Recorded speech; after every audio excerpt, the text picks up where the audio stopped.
റിനിയെ കൂടി സ്വാഗതം ചെയ്യുകയാണ്. റിനിയെ പോലുള്ള സ്ത്രീകൾ ഞങ്ങളോടൊപ്പം ചേരണം, ഈ പ്രസ്ഥാനത്തോടൊപ്പം ചേരണം എന്ന് ആഗ്രഹം പ്രകടിപ്പിച്ചുകൊണ്ട് റിനിക്ക് സ്വതന്ത്രമായി തീരുമാനമെടുക്കാട്ടോ. എങ്കിലും തിരിച്ചറിവുണ്ടാകുന്ന സമയം ഞങ്ങൾ ഹൃദയപൂർവ്വം സ്വാഗതം ചെയ്യുന്നു. റെനി വിശ്വസിച്ചൊരു രാഷ്ട്രീയ പ്രസ്ഥാനമുണ്ട്. റെനിക്ക് ഇങ്ങനെ ഒരു വേദി ഒരുക്കി കൊടുത്തു. റെനിയെ, ഞങ്ങൾ നിങ്ങളുടെ പിന്നിലുണ്ട്, നിങ്ങൾ ഇതുമായി മുന്നോട്ട് പൊക്കോളൂ എന്ന് പറയാൻ റെനിയുടെ രാഷ്ട്രീയ പ്രസ്ഥാനം ഒരു വേദി കൊടുത്തില്ല എന്ന് മാത്രമല്ല, അവളെ വളഞ്ഞിട്ട് ആക്രമിക്കാൻ ഇപ്പോഴും സോഷ്യൽ മീഡിയയിലൂടെ ആ പെൺകുട്ടിയെ, അവളുടെ ലൈംഗികതയെ, അവളുടെ ഡ്രസ്സിനെ, അവളുടെ ചിരിയെ, അവളുടെ സംസാരത്തെ, അവളുടെ നിറത്തെ, കൊലത്തെ എല്ലാം നോക്കി സ്മാർത്ത വിചാരം ചെയ്യുന്ന ചില തോന്നിയവാസികൾ ഒരു കൂട്ടമായി ആ പ്രസ്ഥാനത്തിനകത്തുണ്ട്. നമസ്കാരം.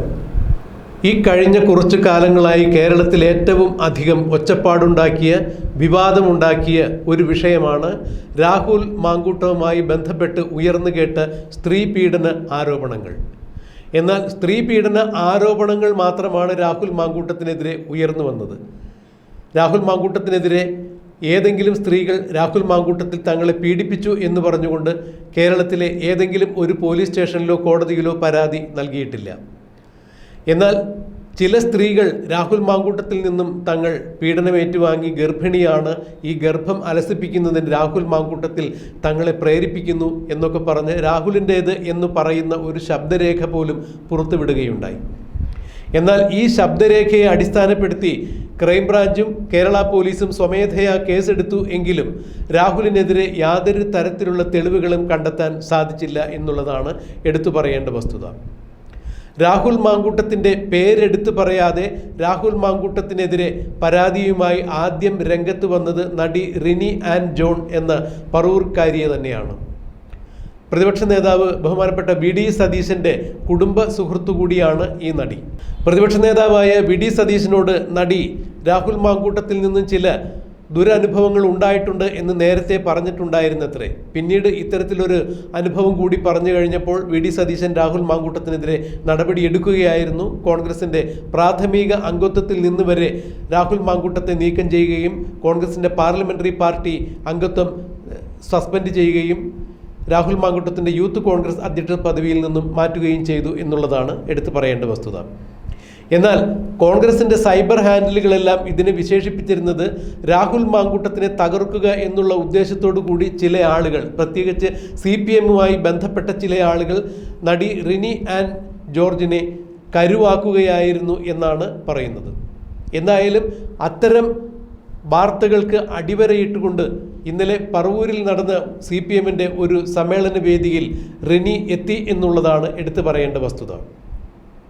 KJ ഷൈൻ ടീച്ചറിനെതിരെ അടുത്ത കാലത്ത് ചില വിവാദങ്ങൾ ഉയർന്നു വന്നിട്ടുണ്ടായിരുന്നു. വൈപ്പിൻ MLA ആയ KN ഉണ്ണികൃഷ്ണനുമായി ബന്ധപ്പെടുത്തി KJ ഷൈൻ ടീച്ചറിൻ്റെ പേര് ചില വിവാദങ്ങളിലേക്ക് വലിച്ചിഴക്കുകയുണ്ടായി.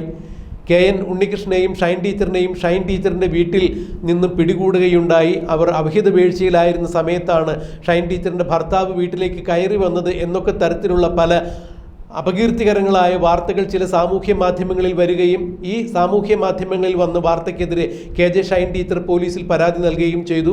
പിന്നീട് മുഖ്യമന്ത്രിക്കും DGP-ക്കും നൽകിയ പരാതിയുടെ അടിസ്ഥാനത്തിൽ പ്രതിപക്ഷം എന്ന യൂട്യൂബ് ചാനലിൻ്റെ ചീഫ് എഡിറ്ററായ KM ഷാജഹാനെ സൈബർ പോലീസ് ഈ വിഷയത്തിൽ അറസ്റ്റ് ചെയ്യുകയും പിന്നീട് കോടതിയിൽ ഹാജരാക്കുകയും ചെയ്തു. കോടതിയിൽ നിന്നും ഷാജഹാൻ ജാമ്യം എടുത്ത് പുറത്തു പോവുകയും ചെയ്തു. എന്നാൽ നടി റിനി രാഹുൽ മാങ്കൂട്ടത്തിൻ്റെ പേരെടുത്തു പറയാതെ ഉയർത്തിയ ലൈംഗിക ആരോപണ വിവാദങ്ങളെല്ലാം തന്നെ ഇപ്പോൾ CPM-മായി ഒത്തുചേർന്ന് നടത്തിയ ഗൂഢാലോചനയുടെ ഫലമായിരുന്നു എന്ന് കോൺഗ്രസ്സുകാർ നേരത്തെ ഉന്നയിച്ചതിന് അടിവരയിട്ടുകൊണ്ട് അതിൻ്റെ തെളിവായി തന്നെയാണ് ഇന്നലെ പറവൂരിൽ നടന്ന CPM-ൻ്റെ ചടങ്ങിൽ നടി റിനി പങ്കെടുത്തത് എന്നാണ് കോൺഗ്രസ്സുകാർ ഇപ്പോൾ അടിവരയിട്ട് പറയുന്നത്.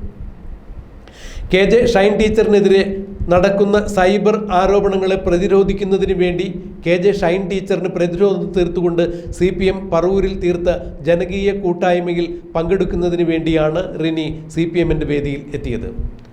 CPM-ൻ്റെ സമുന്നത നേതാവും CPM-ൻ്റെ ഒന്നാം പിണറായി വിജയൻ സർക്കാരിൽ ആരോഗ്യവകുപ്പ് മന്ത്രിയുമായിരുന്ന KK ശൈലജ ടീച്ചറായിരുന്നു ഈ സമ്മേളനം ഉദ്ഘാടനം ചെയ്യാൻ എത്തിയത്. രാഹുൽ മാങ്കൂട്ടത്തിനെതിരെ സ്ത്രീകൾ ഭീഷണി ഉള്ളതിനാലാണ് പരാതി നൽകാൻ എത്താത്തത് എന്ന് KK ശൈലജ ടീച്ചർ പ്രസംഗത്തിൽ പറയുകയുണ്ടായി. എന്നാൽ റിനി ആൻഡ് ജോൺ ആ വേദിയിൽ പങ്കെടുത്തുകൊണ്ട് സംസാരിച്ചത് ഇങ്ങനെയാണ്. തൻ്റെ പ്രസ്ഥാനത്തെ അപകീർത്തിപ്പെടുത്തുവാൻ തനിക്ക് താല്പര്യമില്ലാത്തതിൻ്റെ പേരിലാണ് താൻ ആരുടെയും പേരെടുത്ത് പറയാതിരുന്നത്. പ്രസ്ഥാനത്തെ അപകീർത്തിപ്പെടുത്താൻ വേണ്ടി താൻ ഒരുക്കമല്ലായിരുന്നു, അതുകൊണ്ടാണ് പരാതി നൽകാതിരുന്നത് എന്നാണ് പറയുന്നത്. എന്നാൽ രാഹുൽ മാങ്കൂട്ടത്തിൻ്റെ പേരെടുത്ത് പറയാതെ റിനി ചില പരാമർശങ്ങൾ രാഹുൽ മാങ്കൂട്ടത്തിനെതിരെയാണ് എന്ന് തോന്നിപ്പിക്കുന്ന തരത്തിൽ നടത്തുകയുണ്ടായി തൻ്റെ പ്രസംഗത്തിൽ.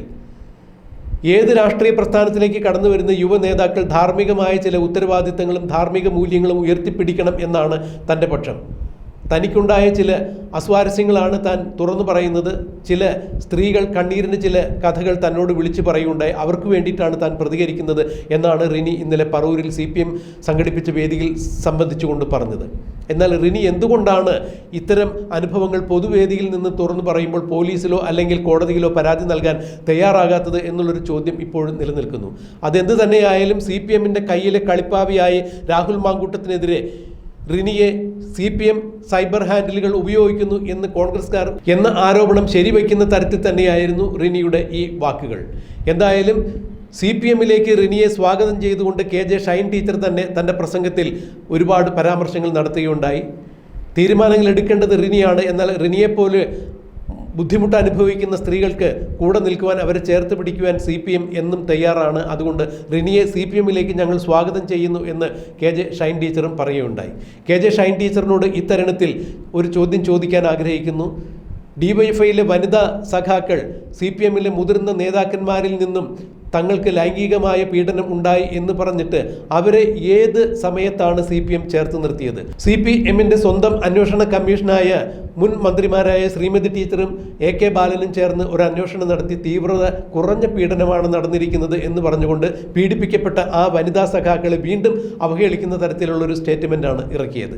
അപ്പോൾ സ്ത്രീകൾക്കൊപ്പമാണ് തങ്ങൾ നിലകൊള്ളുന്നത് എന്ന് പറയുന്ന KJ ഷൈൻ ടീച്ചർ പാലക്കാട് DYFIയുടെ വനിതാ സഖാക്കൾക്ക് നേരെ നടന്ന ഈ പീഡനത്തെക്കുറിച്ച് എന്ത് പറയുന്നു? ആ വനിതാ സഖാക്കളെ ആരാണ് ചേർത്ത് നിർത്തിയത്? മാത്രമല്ല പാലക്കാട് തന്നെ മറ്റൊരു സംഭവം കൂടി ഉണ്ടായിട്ടുണ്ടായിരുന്നു. സ്ത്രീകൾ മറ്റു രീതിയിൽ പീഡിപ്പിക്കപ്പെട്ടു പാർട്ടി സഖാക്കളിൽ നിന്നുള്ള ഒരു പരാതിയും പുറത്തു വന്നിട്ടുണ്ടായിരുന്നു. എന്തിന് 9-14 വയസ്സുള്ള പിഞ്ചു കുഞ്ഞുങ്ങളെ പീഡിപ്പിച്ച് ബലാത്സംഗം ചെയ്ത് കൊന്നവർ ഈ പാർട്ടിയിലുള്ള ആളുകളായിരുന്നു. അവർക്കെതിരെ എന്ത് നടപടിയാണ് KJ ഷൈൻ ടീച്ചറെ CPM കൈക്കൊണ്ടത്? ഇത് ഷൈൻ ടീച്ചർ മറന്നുപോയോ? CPM അനുഭാവികളായ ആളുകളുടെ കുട്ടികളാണ് 9-14 വയസ്സുള്ള 2 പെൺകുട്ടികൾ. അവരെ പീഡിപ്പിച്ചതിന് ശേഷം കെട്ടിത്തൂക്കി കൊല്ലുകയായിരുന്നു. എന്നിട്ട് ഈ കുട്ടികൾ തൂങ്ങി മരിച്ചതാണ് എന്ന് പിന്നീട് വാർത്ത പ്രചരിപ്പിച്ചു. CPM എപ്പോഴും പീഡന ഏൽക്കുന്ന ആളുകളുടെ പക്ഷത്താണ്, സ്ത്രീകൾ പക്ഷത്താണ് എന്ന് പറയുന്ന ഷൈൻ ടീച്ചർ ഇത്തരം സംഭവങ്ങളെല്ലാം മറന്നുപോയോ എന്ന് തന്നെയാണ് ഇപ്പോൾ സാമൂഹ്യ മാധ്യമങ്ങളിൽ വന്നു നിന്നുകൊണ്ട് ഷൈൻ ടീച്ചറിൻ്റെ ഈ പറവൂർ പ്രസംഗത്തിന് പ്രതികരണമായി പലരും പ്രതികരിക്കുന്നത്. അതെന്ത് തന്നെയായാലും റിനി എന്ന നടി രാഹുൽ മാങ്കൂട്ടത്തിനെതിരെ ഉയർത്തിക്കൊണ്ടുവന്ന, അല്ലെങ്കിൽ രാഹുൽ മാങ്കൂട്ടത്തിൻ്റെ പേരെടുത്ത് പറയാതെ ഉയർത്തിയ പരാതികൾ അത്രയും ഇപ്പോൾ CPM സൈബർ ഹാൻഡിലുകളുടെ സമ്മർദ്ദ ഫലമായാണ് ഉണ്ടായത് എന്ന് കോൺഗ്രസ്സുകാർ പറയുന്നതിന് അടിവരയിടുന്ന തരത്തിൽ, അതിന് നേർസാക്ഷ്യം എന്ന രീതിയിൽ തന്നെയാണ് CPMൻ്റെ വേദിയിൽ റിനി എത്തിയത്. എന്തായാലും ഇതേ തുടർന്ന് ഇനി കോൺഗ്രസിനകത്തും CPMനകത്തും എന്താണ് സംഭവിക്കുക എന്നുള്ളത് നമുക്ക് കണ്ടറിയാം, കാത്തിരിക്കാം. രാഷ്ട്രീയത്തിൽ കടന്നു വരുന്ന നേതാക്കന്മാർ സ്ത്രീകളോട് എങ്ങനെ പെരുമാറണം, ധാർമ്മികതയോടെ അവർ മുന്നോട്ട് പോകണം എന്നൊരു കാര്യം മാത്രമാണ് ഞാൻ പങ്കുവയ്ക്കാൻ ശ്രമിച്ചത്. പേര് പറയുകയോ പ്രസ്ഥാനത്തിൻ്റെ പേര് പറയുകയോ ഒന്നും ചെയ്യാതെ തന്നെ എനിക്ക് നേരെ വൻ തോതിലുള്ള അതിഭയാനകമായ ഒരു സൈബർ ആക്രമണമാണ് പിന്നീട് പൊട്ടിപ്പുറപ്പെട്ടത്. എന്നെക്കുറിച്ച് പറയാത്തതായി ഒന്നും തന്നെ ബാക്കിയില്ല. അത്രയധികം മോശമായ കാര്യങ്ങളാണ് എന്നെക്കുറിച്ച് പറഞ്ഞിട്ടുള്ളത്.